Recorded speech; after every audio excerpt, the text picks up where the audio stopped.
Bonjour à tous et bienvenue dans cet épisode de l'Eco Weekend. Cette semaine a débuté dans la crainte du ralentissement de la Chine qui poursuit sa stratégie de zéro Covid en élargissant les zones confinées. Il a fallu attendre jeudi pour que les autorités chinoises annoncent avoir décidé d'un programme de relance, programme qui fait la part belle au titre technologique, voilà qui devrait contraster fortement avec la phase régulatoire intense de l'année passée. Notons cependant qu'hormis la décision proprement dite, aucun détail sur ces mesures de relance n'a été dévoilé. Les marchés d'actions chinois ont donc rebondi en fin de semaine, terminant dans le vert, le Hang Seng affichant même une performance plutôt rassurante. Du côté des pays développés, les annonces bénéficiaires qui faisaient la part belle aux grandes actions technologiques américaines, ces annonces ont continué de décevoir. La tendance de rattrapage des grands bénéficiaires du Covid, puisque nous parlions la semaine passée de Netflix, cette tendance de rattrapage se poursuit. La perspective de hausse des taux d'intérêt est particulièrement néfaste pour les titres de croissance. C'est ce qui ressort des perspectives bénéficiaires annoncées qui contrastent avec les envolées de ces dernières années.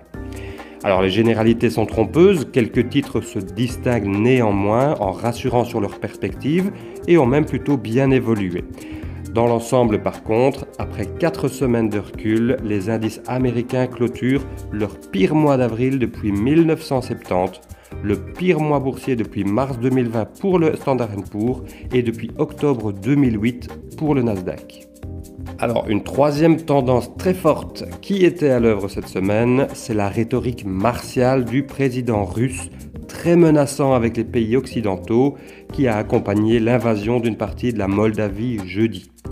Cette tension est arrivée à son paroxysme vendredi, puisque la Pologne et la Bulgarie ont été privées de gaz russe sous prétexte de ne pas vouloir honorer leurs achats de gaz en roubles. L'inquiétude concerne à présent l'Allemagne. Si elle devait subir le même sort, vu les quantités de gaz qui y sont apportées, la situation deviendrait pénible. Entendez des restrictions dans la consommation et également probablement des mises à l'arrêt de plusieurs entreprises. La situation a continué de peser sur l'euro, dont le cours est à des niveaux records par rapport au dollar. Le glissement s'élève à 2,5% cette semaine.